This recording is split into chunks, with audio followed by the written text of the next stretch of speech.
"Hey," he said, "it's all right." Holly lifted her head. Her eyes were watery and red. She swallowed. "I'm sorry, Daddy. I tried." "You tried?" "To be a lady. I really did. I really tried hard." Swain smiled. "You did, huh?" He grabbed another tissue. "Mrs. Tickner didn't tell me what made you do it. All she said was that the lunchtime teacher found you straddled on top of some boy, beating the hell out of him." "Mrs. Tickner wouldn't listen to me. She just kept saying that it didn't matter what made me do it, only that it was wrong for a lady to fight." The lights went green. Swain put the Range Rover into gear and moved off. "So what did happen then?" Holly hesitated, then said, "Tommy Jacobs was calling you a murderer."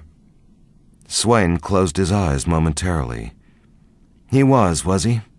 "Yes." "And you tackled him and punched him for that?" "No, I punched him first."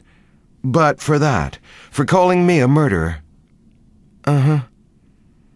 Swain turned to face Holly and nodded. "Thanks," he said seriously. Holly smiled weakly. Swain turned his eyes back to the road. "How many lines did you get?" 100 times, I must not fight because it is not ladylike." "Well, since this was partly my fault, what do you say you do 50, and I'll do the other 50 in your handwriting?" Holly smiled. "That would be good, Daddy." Her eyes began to brighten. "Good," Swain nodded. "Just next time, try not to fight. If you can, try to think your way out of it. You'd be surprised. You can do a lot more damage with your brains than with your fists, and you can still be a lady at the same time." Swain slowed the car and looked at his daughter. "Fighting is never the answer. Only fight when it's the last option you've got." "Like you did, Daddy." "Yeah," Swain said, "like I did." Holly lifted her head and began to peer out the window. She didn't recognize this area. "Where are we going?" she said. "I've got to go to the police station." "Daddy, are you in trouble again?" "No, honey, I'm not in trouble." "Can I help you?" the harried-looking receptionist yelled above the din. Swain and Holly were standing in the lobby of the 14th Precinct of the New York Police Department. There was activity everywhere. Beat cops hauling drug dealers away, phones ringing, people shouting. A prostitute in the corner winked sexily at Swain as he stood at the check-in desk. Yes, my name is Stephen Swain. I'm here to see Detective Dixon.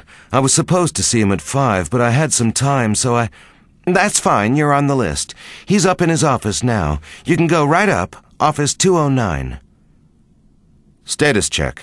Electrification systems ready." Swain headed for the stairwell at the rear of the bullpen.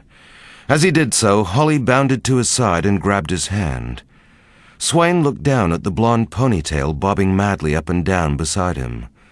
Wide-eyed and interested, Holly was taking in the pandemonium of the police station with the curiosity of a scientist. She certainly was resilient, that was for sure, and with her natural blonde hair, blue eyes, button nose, and sharp-eyed gaze, she was looking more and more like her mother every day. "Stop it," Swain thought. "Don't go there. Not now." He shook his thoughts away as they ascended the stairs.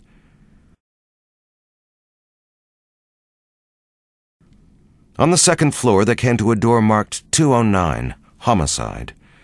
Swain heard a familiar voice shouting from within. "I don't care what your problem is. I want that building shut down, okay?" "But, sir, don't give me that, John. Just listen for a moment, will you? Good. Now look at what we have here. A security guard found lying on the floor in 2 pieces, and a 2-bit thief who's found sitting there next to him. Yeah, that's right, he's just sitting there when we arrive. And this thief, he's got blood all over his face and all down the front of his body, but it's not his blood, it's the guard's. Now, I don't know what's going on, you tell me. Do you think this thief is from one of those crazy sects who goes out, chops up a security guard, rubs the blood all over himself, and then manages to overturn a couple of 10-foot-tall bookcases?" The voice paused for a moment, listening while the other man mumbled something. John, we don't know shit. And until we find out more, I'm shutting down that library, okay? Okay, Sarge, the other voice relented. Good. The first voice was calm again. Now get down there, set up the tape around all entrances and exits, and put a couple of our guys inside for the night. The door opened. Swain stepped aside as a short officer came out of the office, smiled quickly at him, and then headed down the corridor and into the stairwell. Status check. Electrification to commence in 2 hours. Earth time, 6th hour post-meridian. Swain knocked softly on the door and peered inside the office. The wide room was empty save for one desk over by the window.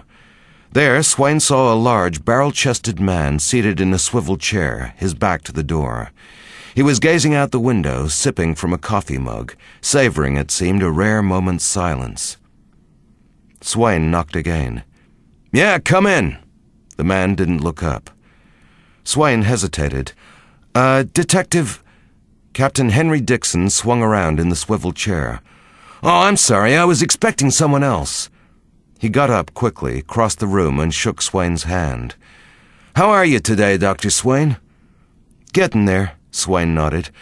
"I had some time, so I thought I'd come in and get this thing out of the way, if that's all right." Dixon led them to his desk, where he reached into an open drawer and pulled out a file.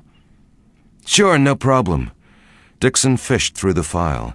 "It shouldn't take more than a few minutes anyway. Just give me a minute here." Swain and Holly waited. "All right," Dixon said at last, holding up a sheet. "This is the statement you gave on the night of the incident. What we'd like to do is include it in the departmental report, but by law we can't do it without your written consent. Is that okay with you?" "That's fine." "Good. Then I'll just read it to you to make sure it's okay. And then you can sign the report and we can all be out of here." Status check. Officials from each system report that teleports are ready, awaiting transmission of grid coordinates of Labyrinth. Dixon straightened himself in his chair. "All right, then," he began to read from the statement. "At approximately 8:30 p.m. on the night of October 2, 2000, I was working in the emergency room of St. Luke's Hospital, New York City. I had been called in to do a radiology consult on a gunshot wound to a police officer. X-rays, C-spines, and a CAT scan had been taken, and I had just returned to the emergency ward with the films when 5 young Latin American men wearing gang colors burst in through the main doors of the emergency ward with automatic weapons firing. Everyone in the ward dived for the floor as the wave of bullets smashed into everything in sight, computer screens, whiteboards, everything. The gang members fanned out immediately, shouting to each other, 'Find him and kill him.' 2 of them brandished automatic rifles, while the other 3 held semi-automatic pistols." Swain listened in silence as Dixon recounted the events of that night. He remembered being told later that the wounded cop had been with the Vice Squad. Apparently, he'd been working undercover in Queens with a crack-dealing gang when his cover had been blown during a botched raid. He'd been winged during the shootout, and now the gangbangers, incensed at his role in the bust, were here to finish him off. Dixon kept reading. "I was standing just outside the wounded policeman's room when the 5 men stormed the hospital. There was noise everywhere. People were screaming, the men's guns were booming, and I ducked behind the nearest corner. Then suddenly I saw one of the pistol-bearing gangbangers rush toward the wounded cop's room. I don't know what made me do it, but when I saw him reach the doorway to the room and see the cop inside and smile, I leapt at him from behind, tackled him hard. We slammed into the door frame together, but he elbowed me sharply in the mouth, cutting my lip, and we fell apart, and then suddenly, before I knew what was happening, he was swinging his pistol around toward me. I caught his wrist in mid-flight, held the gun clear of my body, just as one of the other gang members arrived right in front of us. This second youth saw our struggle and instantly raised his own pistol at me, but, still holding onto the first gang member's wrist, I whirled around and with my free hand punched the second youth square on the wrist of his gun hand, causing his fingers to reflexively spring open and drop the gun.